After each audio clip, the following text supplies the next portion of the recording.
It's podcadzo.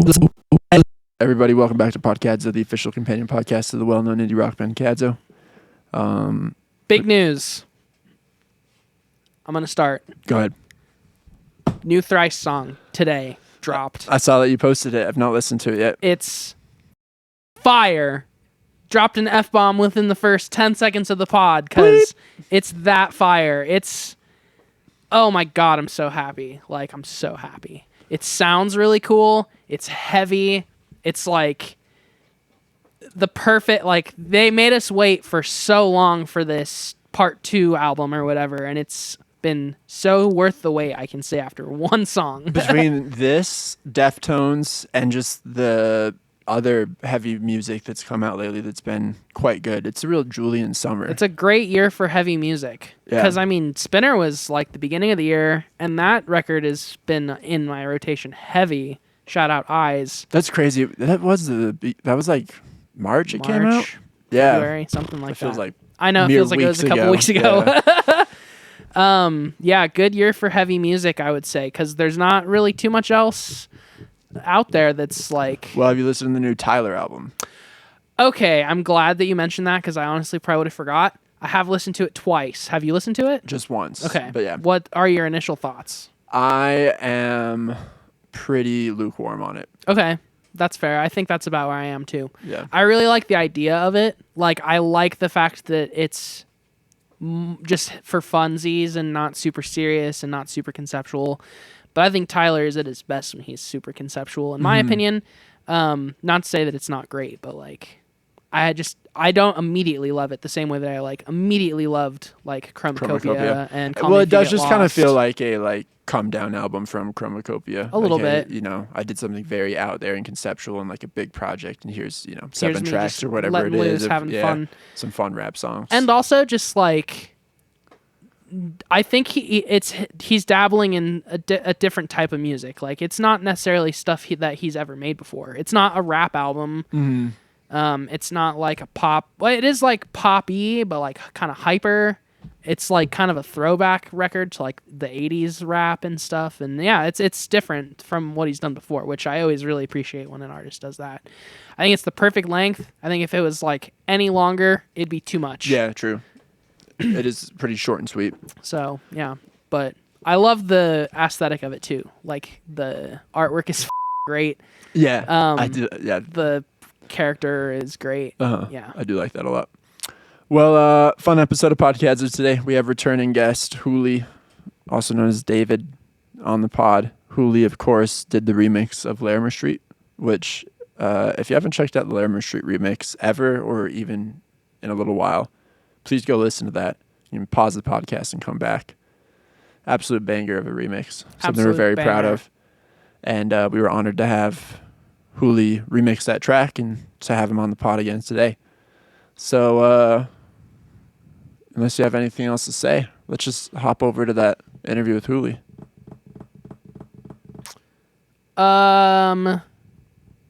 Man, the state of the world is... I'm just kidding. Yeah, let's get into the interview. All right, enjoy Hoolie.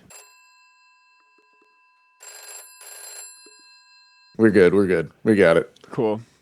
Well, let's start off by Julian apologizing to you. For what? For the fiasco last week. Oh, yeah, I'm Yeah, so let's sorry. hear it. Well, no, I'm not going to say what happened because I don't want people involved to feel bad because they may or may not hear this. But I had an appointment and it just ran way longer than I thought it was going to go. Like hours later. Like, I thought I was going to be home like an hour before I left my appointment. So yeah, it's definitely my bad. I'm sorry. I was saying last week, I've had a pretty clean track record up till now, so it feels bad to fuck one up finally, and I just overbooked myself. Not enough it was going to happen time. eventually. It's just a shame that David had to be the victim. Yeah. Well, it sounded like you okay. guys were going to fire it off, but then the internet we was the real fired culprit. off about 10 minutes of a pod. And Which it was seems going like very usable. well. You guys should still use it. Maybe we'll put a little bit in here. Boom, boom, boom, boom, boom. Hold up. You cut out. Nice. Yeah. So yeah, Let's put it we like at had the that end. great convo going, and then the internet went out, and Julian wasn't here anyways. And I was like, David, I think we got to call it quits on this one, man. Like, Didn't know how to reset the Julian's router. not here. I don't know where the router is. It's that little gray cylinder that's on the... Well, I wasn't gonna go searching your house for it. Okay, it's literally out in the open, though. So But anyways, David, we apologize. We're I'm honored. very sorry. We're happy all you could be good. on Don't this worry week. about it. Happy to have you back. Don't worry. I feel very bad. Genuinely, I do feel very bad, and I do You're all apologize to good. both of you. I hate being late to things. Like, in general, it feels bad. And then when the thing that's happening is at my house and I'm not there, that adds a little bit of extra, like... Man, this dude must really not give a fuck. Inexcusable. But I do give a fuck, and I am very sorry. You're all good. Don't worry about it. Colin, aren't you an electrical engineer? And shouldn't a router be like... Well, I know how to a Sixth restart a Sense kind router, of but thing? again, I did not know where it was. It's literally and just out in the I middle of wasn't. the living room. I couldn't be bothered to go search for it. Yeah, I don't blame you at all. I think I really don't. I think I have noticed the router though walking in and out of your house, so I probably should. It has moved a few times. I think honestly, the issue is that it's further away from the window. It used to be right next to the window. I had a long period of time where my internet was just rock solid, which most people don't have to like say that out loud, but me, I do, because I live out in the He's middle out of in the nowhere. boonies. My internet used to go out like once a day at the very least. Now it's going out like once every couple months. Yeah, it's been stable It's lately. been good. That's an improvement, yeah. Yeah, so anyway, I'm sorry. Again, David was truly just the victim of two freak circumstances that have never happened before. Julian missing an entire episode and the internet going out entirely. Yeah. Yeah. So it was just not meant to be. But this week certainly feels like it is meant to be. Today. Yes, Absolutely. Today it's Definitely. happening. It's going down. So Oh, yeah. we I don't know where to start because maybe we will include a little bit of last week's episode, but basically we wanted to have David on because he released an amazing remix of Larimer Street, which we were stoked about, and it came out in May. We have not had him on the pod yet, which is also very insulting to David. So again, apologies. Apologies. It's just an apology fest to David. But we wanted to talk about that with you today. Yeah. No, for sure. Yeah. Also want to throw out a little off, but rest in peace, Ozzy. Yeah, That's man. That's a tough one Yeah. to hear. That was really tough. Damn. Today's the Yeah. day for those who need Yeah, a to timeline. timestamp this, Yeah. Ozzy Osbourne died mere hours ago. Which is sad for sure, but he seemed like he was ready for it. It was his time, and I mean, he went out incredibly gracefully with And- that yeah. farewell concert or the reunion concert, whatever you want to call it. Did you watch any of that, David? Back at the beginning? No, I just read some news stuff on it, but yeah, that's tough. I mean, I'm surprised he made it this long though. Like that man looked like he was on death's door for the past 10 years at least. So like Yeah. good for him to just keep chugging along. He certainly lived hard, and Yeah. But rest in Yeah. peace for sure to a true legend. Are you a Black Sabbath fan, David? Yeah. You ever metal I kid? enjoy some Black Sabbath. Yeah. Okay.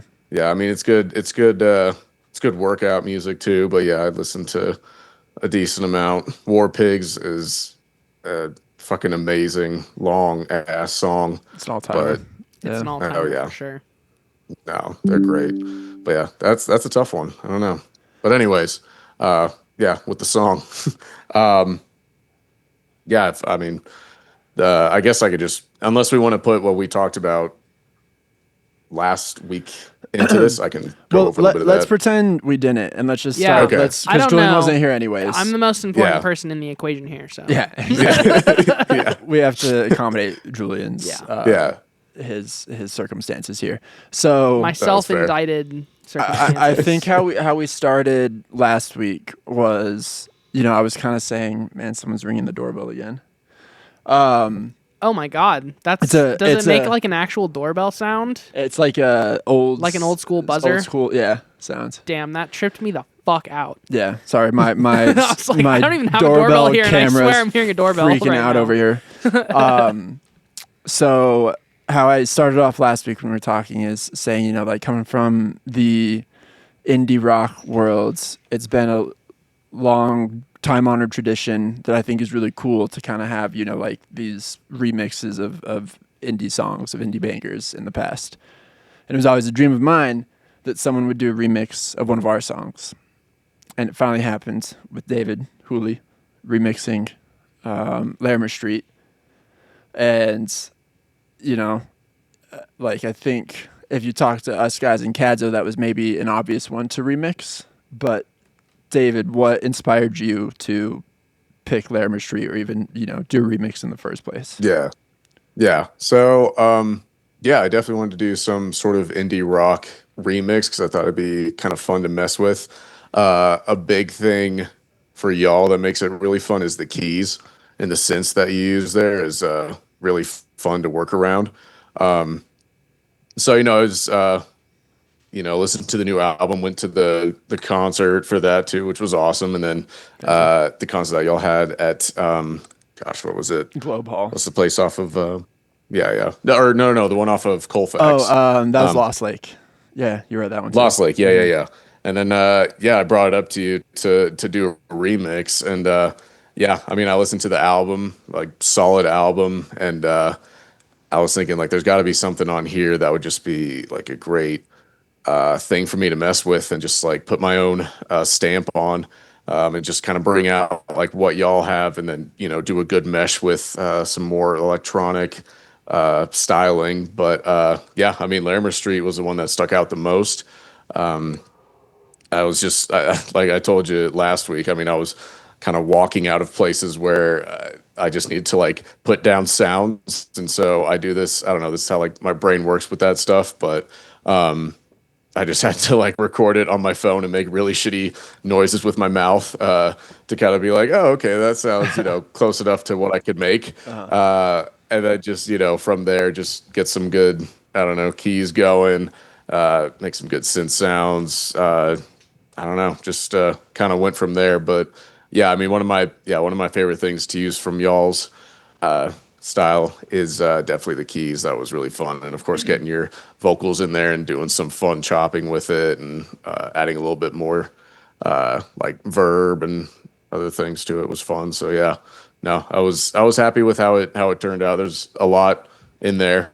It wasn't that we lacked faith in you. I knew your music. I knew you were capable of producing great tunes, but I'd be lying if I said like when we started the whole process I wasn't a little bit nervous to be like, I hope this like doesn't turn out, like a little over the top remixy, that sort of thing. I just couldn't even picture how a Cadzo song would translate into that universe. You know what I mean? Like I couldn't connect the dots in my brain. But when we got the, first rough mix, I'm not just blowing smoke here. We were all like, damn, he knocked it out of the park with this. It was like as tasteful as I could imagine. You used every part of the song in such a cool way. Like the arrangement of it was very impressive. And we were just very pleased with the final product. And each mix was each mix was like a completely different song in some ways. Like from mix 2 to mix 3, it was like these aren't even the same. Like these aren't even the same. Like they're both amazing, but like they changed big changes. So much. I remember that. And I guess. Not to hijack this, I don't know if we have like a necessary plan, but I wanted to ask like, what is the because the mixing process for us as a band is basically just like turn the snare up a little bit, turn the guitar up a little bit, fucking turn Benson way up because he's the only talented person in the band, and then like mixing for you seems to be like, okay, mix 2 is this, and then mix 3 is like this just completely different idea. So like how do you get there when you're in your mixing stage? Like so I'm trying to think back to between the mixes, what was like a big thing I guess that you could think of that like jumped out? Was it like one of the sounds was I guess wider? Like was it sounding clean? Like what was I don't know. Like the whole thing, like I could be like overstating it slightly, but like the whole thing was like different. Like Huh. Yeah. the way like the structure of it was different. The way that you like utilized the melody from the keyboard was different. Like the vocal clips that you used were different. Like the whole Yeah. thing just like Okay. completely changed. And like Yeah. I don't know, for me like mix 2 I was like, all right, fucking put her out. But then mix 3 was like everything that mix 2 had, but just yeah, like you said, wider, like 3 times as much going on, and like the structure almost felt like kind of flipped on its head from mix 2 to mix 3 from what I Yeah. remember. Yeah. Yeah. Yeah. I mean, because like my process and what I'm trying to think of like what I sent first was probably like more sound design. Like what I like to do when I go through the process is like I like to make all my sounds. I don't, it's probably not like the best way with it, but I kind of have it just hit like a brick wall where everything it's like I'm putting it in, I'm not changing volume, I'm not panning, I'm not like putting an EQ on something to take out anything harsh, like nothing like that. It's just like putting in more like arrangement stuff. And then because I'm like so sporadic with where I put it, because like I use FL Studio, so it's like I have different just channels to throw all my stuff in, and usually I keep them somewhat close. Like I'll do like drums and do like a drum bus and keep like all the stuff in there, and then go to like synth, any synths, chords, vocals, and just kind of separate it like that. So like I think sending y'all the mixes was going first from sound design, which was just getting arrangement stuff, and then going from there into like volumes and changing volumes and being like, okay, yeah, like the drums right here, need to go up. Like the synths, I might pan them out a little bit to give more room to like the kick coming through, and then yeah, so it would just go from there to like volume change into specific sounds and doing specific sound EQing and like condensing and just anything to like make it sound better and make it sound more even. Which I know, of course, Colin, what you sent me too, you had already gone through a lot of that stuff too to, clean it up and for y'all's original recording to keep that clean. But so I didn't really need to do a crazy amount with that. It was just like maybe one thing here and there just to make it fit a little bit better in the mix with everything else that I had. And so that's kind of where that would go. And then I'd keep sending y'all steps from there. And then from that would be any other plugins I'd put in. Like if I wanted more verb on something, if I wanted like a little delay here, or, anything to go along with that. And then finally, just how everything fits together in the mix. Make sure like nothing's muddy. Trying to make sure the low end is a lot more separated. Yeah, and just everything just kind of finds its spot in the song. So, yeah, that's kind of, I don't know. It's I also put up. I saw that you liked the last video that I put, but like I put on my Insta just like different steps of how I'm doing a song right now, and again, it's that like hitting a brick wall sound, and then going into like the first part of mixing. Then I kind of skipped a little bit and then went into the final part of mixing. So yeah, I don't know. Yeah, man. Yeah, There's a lot, and I don't do everything the same every time. So before you started your process, when you were listening to the original version of Larimer Street, were you thinking a lot about the arrangements then, or was it just kind of like once you had the stems in front of you, was it just chopping it up from there and seeing what worked? Yeah, I definitely like what I was saying too with having like sounds that I had in my head to go forward with certain parts. That was like a really big part, and I was like, oh, like Colin's vocals would sound great here, like this part of the keys. Because what I did do is I listened to it pretty thoroughly, listening through the different parts and being like, oh, this chopped here would sound great over here, and kind of just moving it around there. And once you sent me the stems, I was able to really get into that and start moving everything around, and of course adding my own sounds to it and everything. So yeah, it was a little bit of going back to my like really shitty recordings that I did with my voice for like chords or like anything like that. And then yeah, just kind of throwing it all together. And yeah, there was a couple parts in there that I did flip up because it's not the same as the original where it's the same vocal from beginning to end that you have. It's maybe like a part in the middle that you sang at the front, and then something at the front might be closer to the end. So I don't know. I it's kind of hard to like think of my thought process with it because a lot of it is just like tinkering and a lot of like small things and just moving, and sometimes honestly just moving like the smallest things to be like, okay, this sounds a little cooler, like bringing it a little further back, like there's a little delay into it, it's a little like slower or anything like that. So I don't know. It's Yeah, man. Yeah, it's no, all just over the doing place, things but in then the it comes together in the moment. Well, hell yeah. Yeah. And you've been crazy prolific since the release of Larimer Street. How many tracks have you dropped since Larimer think Street? 3 or so. 3? Yeah, within the span of like 2 months. Yeah. I like to if I can put something out like every 5 weeks or so. I'm a little slower with it right now because got a lot of shit with just schedule or just Personal life, life. I guess. But yeah, I like to put it out because I don't know if I have it, and I don't know, I just like to do it. I mean, the mixing isn't my favorite part. It's definitely like sound design stuff, but to get it sounding good and everything, it feels good in the end to know that like all those little ticks and all the small stuff like led to something good. So Absolutely. yeah. I don't know. Yeah. No, man, it's impressive and inspiring how prolific you've been, that you're keeping up with it and putting stuff out. So, mad kudos. Yeah, bud. Yeah, thanks. So, what, like, as your, this is kind of a broad question, a lot of ways you could approach this, but what is keeping you inspired lately to release stuff? Oh, I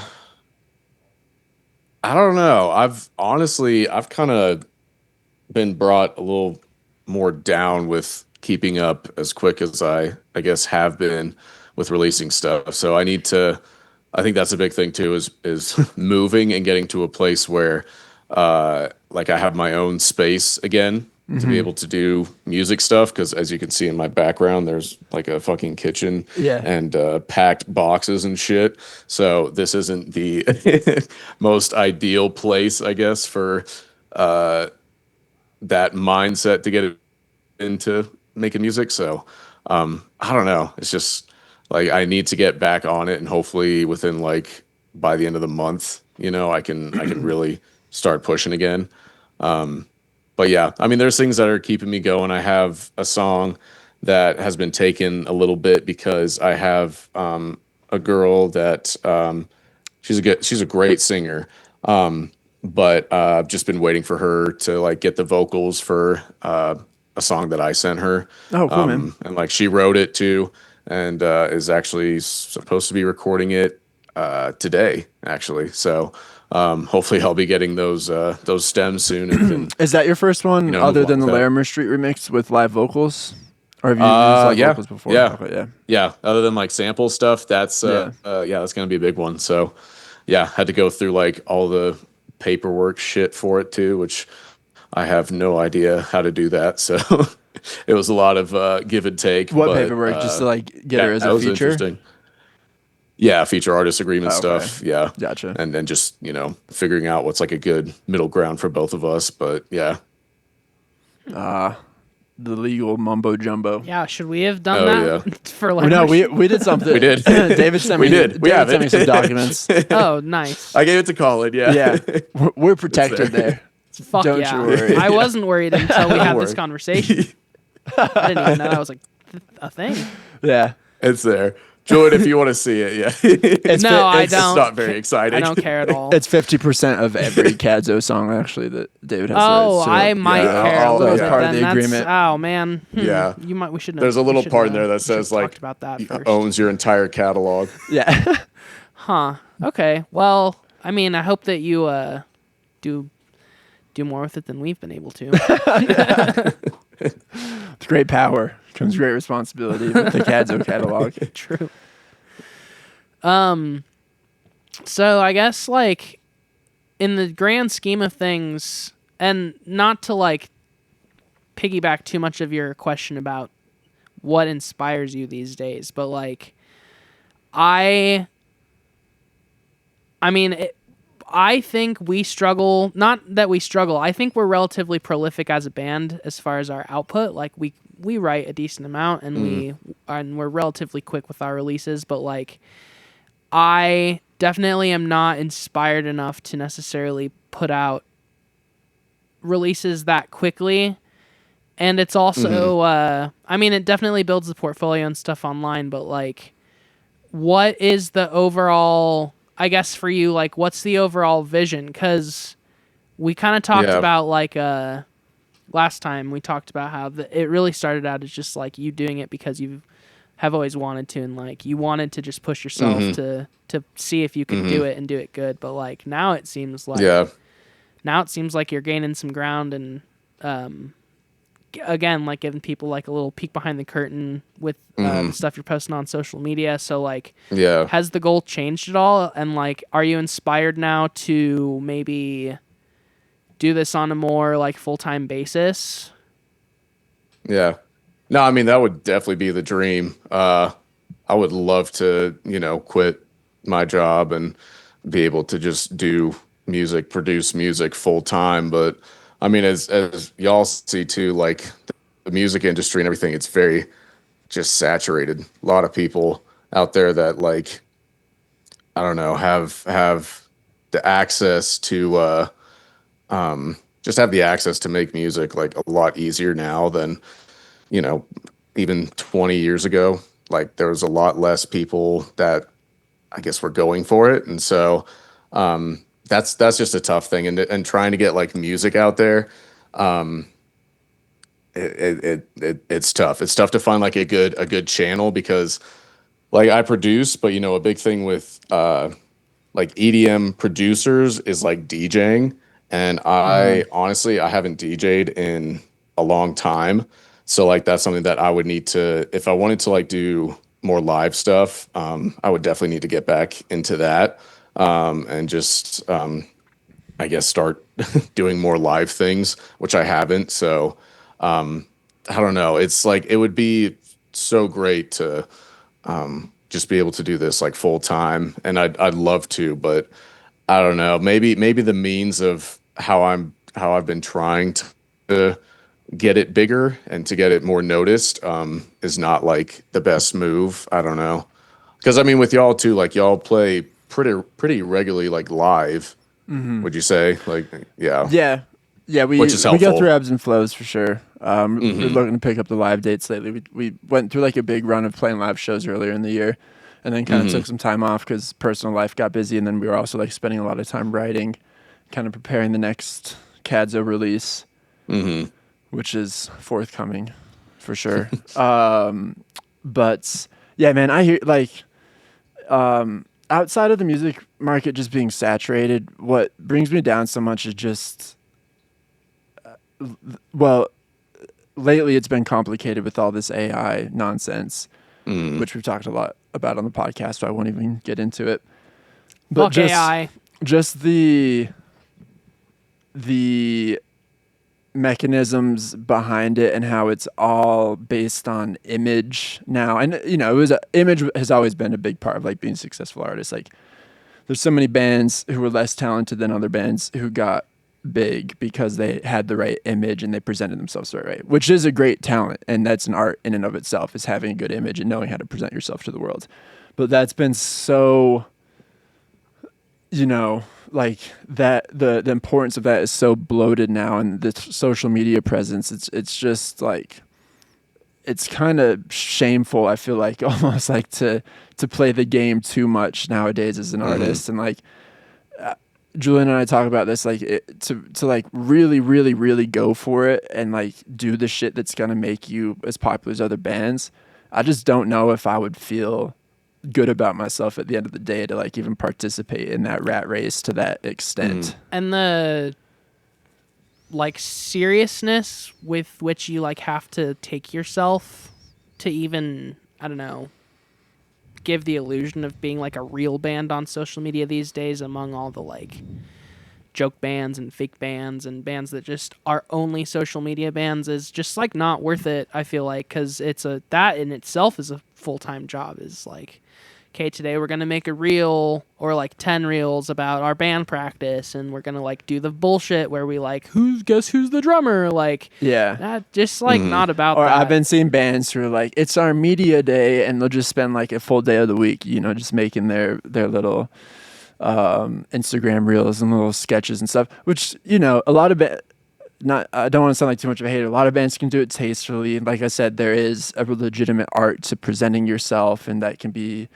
as important for some bands to their overall product as the music itself is.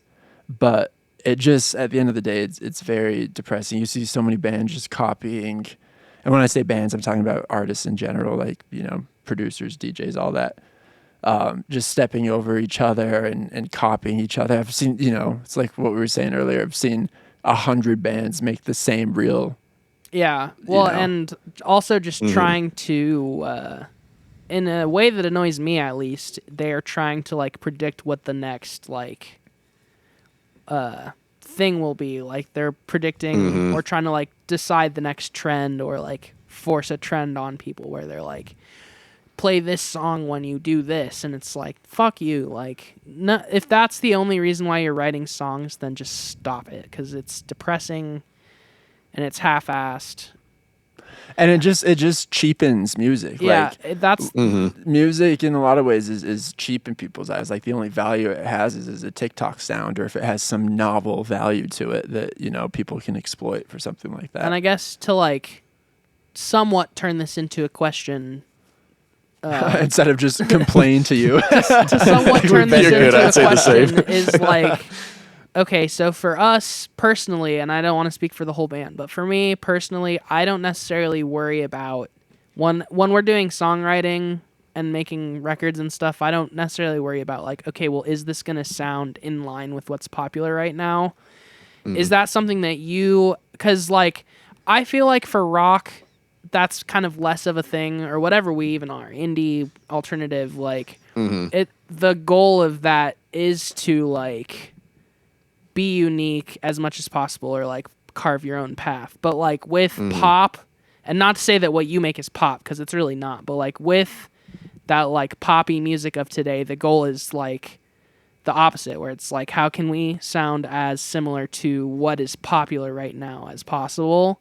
Yeah. And so I guess you being someone who ultimately makes stuff that is in a totally different lane from what we make, like, is that something that crosses your mind when you're making tracks? Like, are you thinking about, does this, like, do I want to fit in with what's popular right now, or do I want to, like, purposely go against the grain and, like, point things out about, like, what's wrong with your genre of music right now? Or, like, the popular version of it. Yeah. Well, I mean, I'd start with y'all too. I mean, as much as you, I don't know, like you do have a very distinct sound in like a great way. Thank you. Because like whenever I listen to y'all and I listen to anything you put out, like it's like I know it's you, but it's also I know it's you because it's like you're like it's a unique sound and I think it's just awesome too. Thanks, man. Yeah, like it's great to hear y'all put out stuff too, and just what you put together. And honestly, like what I said with the keys, like I love that part that y'all put into it too, because that takes it away from, a regular, which I know drums, guitar. Y'all have great drums and guitar too. Thank you. And of course bass. But yeah, I don't know, just having that key component too is just awesome too. But yeah. I think that's what I mean, for kind me, of separates us from everything else, I guess. It's just Yeah. solid lead keyboards. Most Sorry to definitely. interrupt. no, you're good. Yeah. And the synths that you use for your keys are just awesome. I don't know. That's what I think with y'all's sound. But yeah, I mean, if you do listen to the different stuff that I've put out, I do get influenced from a bunch of different things. Like the last thing I put out was more, I guess a little more like dubstep, bass music sound. Whereas I think what I put out before that like is more of like a house, tropical house vibe sound. So I'd say I've switched up a little bit with it. I haven't like pigeonholed myself with like a specific electronic genre. I just say for like what I do right now is more just EDM and just keeping it more broad than just saying anything more detailed than that. But no, I mean I do listen, I do get inspired of course by other songs and be like, that would be cool to keep something similar in like a drop to something like I'm mixing a song right now and I'm going off of like a Zed's Dead song. To kind of keep a similar vibe with everything, but it's not. But as I listen to it more, it's like this doesn't even sound like the same thing or even close to it. So no, I mean, just what I go for is like what sounds good in my ears, and a big thing that I don't know. It's just me in the room making it, but like if I hear a sound and like I make just a good like a face of just like, oh yeah, that's that shit. Face. That's That's what that it's good all about. shit. Yeah. Then I'm like, that's staying in there. Yep. Well, that's kind of why I wanted to say, or I didn't want to say specific genres, because like between your last few releases, like they're all very different, and like you're definitely not like, pigeonholing, I guess is the perfect term for it. Which I guess a lot of artists, especially these days, like pigeonholing is like what you do. Oh, what You're you like, do, yeah. we're that You band dig that in sounds and, like yeah. a cross of Nirvana and Nine Inch Nails in the late 90s, and then you make like the same song a million fucking times. Yeah. Until something hits. Yeah. No, but I admire that very much about your music, that it's eclectic, but there is like a production aesthetic that spans across all of your releases. And like what you were saying about us, I know when it's a Hoolie track because of that aesthetic. Yeah. Which is great because that means you do have an artistic vision. You're not just chasing different sounds. There's something core to the production music. value is largely similar too. It's not like, oh, that last track was way quieter and way Sounded more bad. mixed back than this one. Yeah. Like they're all mixed very much to the same quality. Not good quality, but No, they're mixed to a fantastic quality.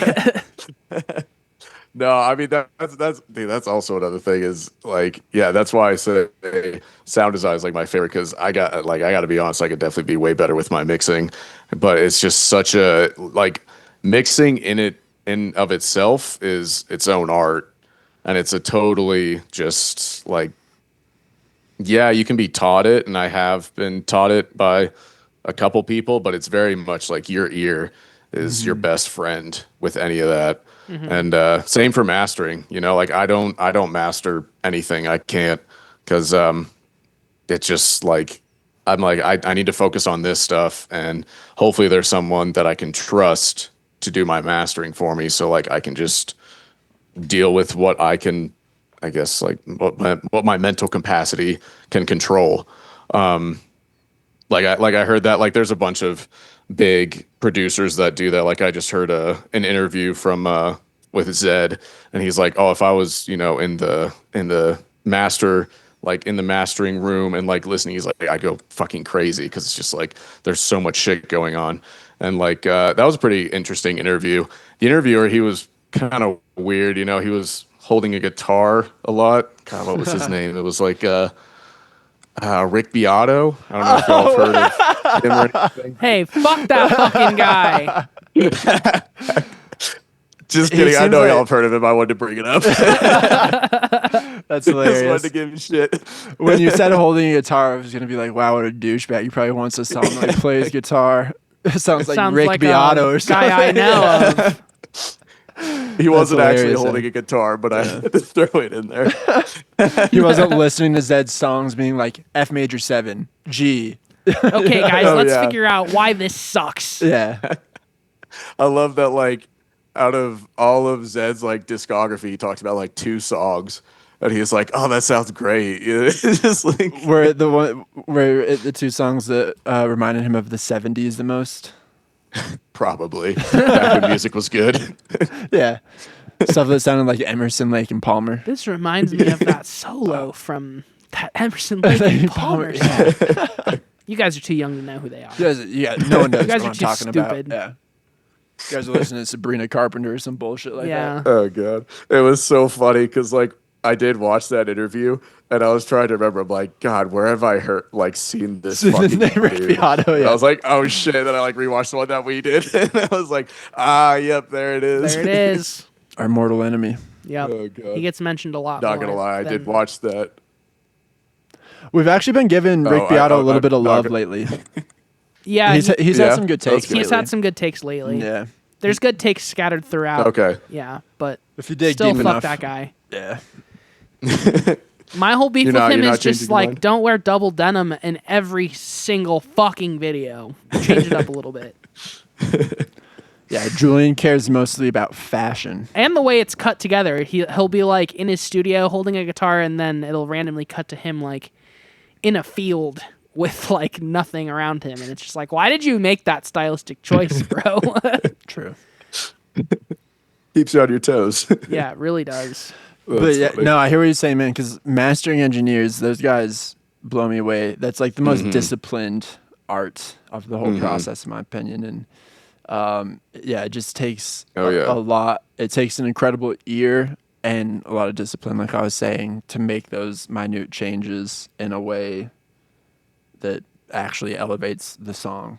There's only like a few mixing artists that mastering artists that master like so many different artists these days. Like, if you want this type of master, you go to that guy, and if you want like a different type of master, then you go to her instead. Like, there's only like 4 people that master, like, at least in rock, like they master like the whole industry basically. It's kind of crazy, Yeah. and it sprawls between like pop and rock and country, and yeah, it's nuts. That was one of the Oh, yeah. first things that AI really went after, was mastering, because in a way it's a very formulaic process. You know, it's compressing, raising the volume to a certain decibel level, and changing the EQ curve slightly. So that's something that, you know, on paper is easy to apply AI to accomplish that same thing, but you can really tell when AI is doing it. And, you know, like, I don't know, David, have you ever, like when you're uploading music, what do you use for your distribution service, if you don't mind my asking? Oh yeah. Well, I was gonna say because I use Lander. And, Okay. I've heard they Lander's. have- I've they heard Lander's have pretty good, but yeah, AI they mastering, have an yeah. AI master. Yeah, I'll sometimes like, you know, the songs will already be mastered, but when I'm uploading it, just out of curiosity, be like, I wonder what that sounds like, and it just like applies. You know, all it's doing is like, oh, here's the industry standard EQ curve. Let's squeeze this song into that, compress the fuck out of it. And here you go, and you can really tell, you know, the difference. Yeah. So, yeah. Again, just to go back to say, AI will not replace us or mastering engineers. AI cannot replace us. AI cannot replace us. Just you wait another 6 months. Yeah, Fucking- true. Yeah, Yeah. it's so good. We're out of a side job or side hobby Yeah. at that point. Yeah, we're not even allowed to have hobbies anymore. What a world we Yeah. live in. What But yeah, no, okay. I do. I was gonna say, yeah, with Lander, I definitely use the AI for referencing a lot. Yeah, it is. It And, is good for I mean, it's not reference. like it's not like like it definitely takes out the high end and it's wonky with the low end. I'd say it does focus a lot more on like those middle frequencies to bring those out, but. Yeah, I don't know. There's some stuff in there because I've fucked with it, of course, and like you can revise things to be like, oh, the lows are too boomy, they're too thin, vocals are too nasally. Like, do you want more sibilance? There's a bunch of shit in there to change it up, which I can tell they're definitely trying to like personalize it a lot more to get more people into it, to not just be like, yeah, this is it, like fucking deal with it. And I don't know, it's definitely like really good reference, but I don't think it'll be able to take over like someone that's been doing it for God knows how long and how trained they are at that. Yeah, hopefully not. But yeah, I've done the same. Like Waves has a little AI mastering tool that I've used before just to get like the reference volume for a track. So yeah, useful for that. Yeah. Sorry, Julian, what were you gonna say? Oh, nothing. I was gonna ask a stupid question. Like when they do AI mastering, are they just not using any analog gear to do the mastering? Or It's like just purely an algorithm. purely through the box? Yeah. Damn. Mhm. Well, that's like Purely a a huge part of what web-based mastering is. service I that- feel like is just Yeah. getting it through good analog gear for Mhm. compressing and stuff. Mhm. But anywho, that was all I was gonna say. I'm glad that we got there. I would have been pissed if we didn't. It was great input. Great input. I'll edit that one out. I mean, Don't hey, worry. shit, we're all learning together, right? Yeah, just you Oh, right yeah. now. but- Let's catch it up. It's okay. Well, what's next on the horizon after the move, and after you put out this track? Which do you have a release date in mind? So, did you say that already? Or that one, yeah. So that one actually, since I've kind of been waiting for her vocals, I started that. I think right after I finished the remix. And so it's just been, I've just had it sitting for a little bit, just waiting for her to get me back the vocals. So I actually have another song right now that I'm working on, which is the one that's like in the videos that I've put up. But I'm not gonna lie. I think yesterday I was trying to be like, okay, I'm finishing up the mix today, and then I just totally fucked it up. So I'm like, I need to go back. And it's just I was this fucking close, and then I just made myself go like this fucking far back. I know exactly how that feels. Yeah, and I'm just like, I don't know. So that's something that I'm gonna have to figure out.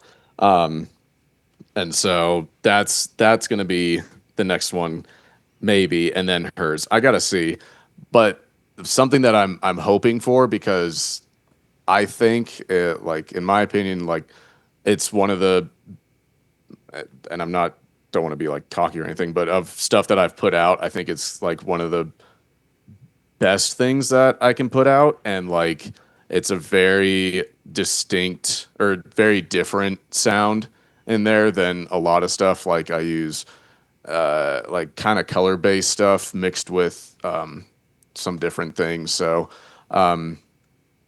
I don't know. I'm just I've been sitting on that one just because I'm like, I want this one to also be just like the best that I could put out. And just try and promote the hell out of it and just try to really get something with that too. But yeah, I don't know. That's one where it's just it's a thought in my mind of this could be a big one, hopefully, something to push higher. So Yeah. I don't know. Well, hell yeah, man. Very much looking forward to that. Yeah. Everyone go follow Hoolie everywhere. Instagram, Spotify, anywhere you listen to music. He's got a lot of great stuff out there. He's got the Larimer Street remix out there. So definitely go check that out. And Dave, man, thanks so much for being on the pod. We will anxiously await for that new track to drop. And Thank you, boys. we'll have you on again soon. It's always a pleasure. For sure. Dude. Yeah, thank you. Oh yeah. Wait, what's the next thing y'all got coming out? If you were gonna say anything or be Yeah. vague. So You can be vague. the next release will be a single with a B side. Nice. I suppose we can mention we're going to do a video for it for the first time, which we're looking forward to. And we're very proud of this next song that's coming out. I also think for us, it's my favorite thing we've done so far. Yeah, The Nice. single, at least. The B-side is pretty damn good, but the single I'm very stoked about. Mm-hmm. yeah. It's Yeah.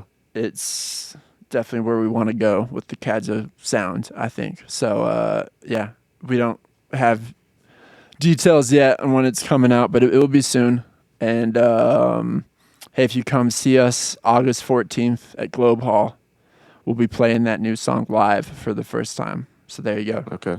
Hell Yes, sir. yeah. I look forward to it. Thanks, brother. We'll have a beautiful rest of your night, and we'll talk to you Y'all soon. too. Yeah. Thanks All right. for Talk to y'all soon. remixing one of our songs. That was Yes. For sure. on the bucket list. Yeah. For me, at least. And if y'all are open, I may dabble going. in something else you got. Yeah, keep fucking Dude. going. Do the whole album. Do everything. Yeah. Yeah, we'd be so It'll down. take a minute, but yeah. Let's do it. You have 26 days. Shit. Yeah, I could do it in 25. yeah, because we do need to give final sign off on the 25th day. So Yeah, it's true. Oh, true. Need to have you sign. I'll some send the paperwork. agreement to yeah, you. so, this yeah, time. we have paperwork for you this time actually. Yeah. Oh, okay, It's perfect. the Ligma agreement. I'll send you the Sagandi's amendment. With that too. I'll happily sign that. Yeah. All right, brother. Talk soon. All right, Have a boys. good night. Talk Peace. to you soon. Peace.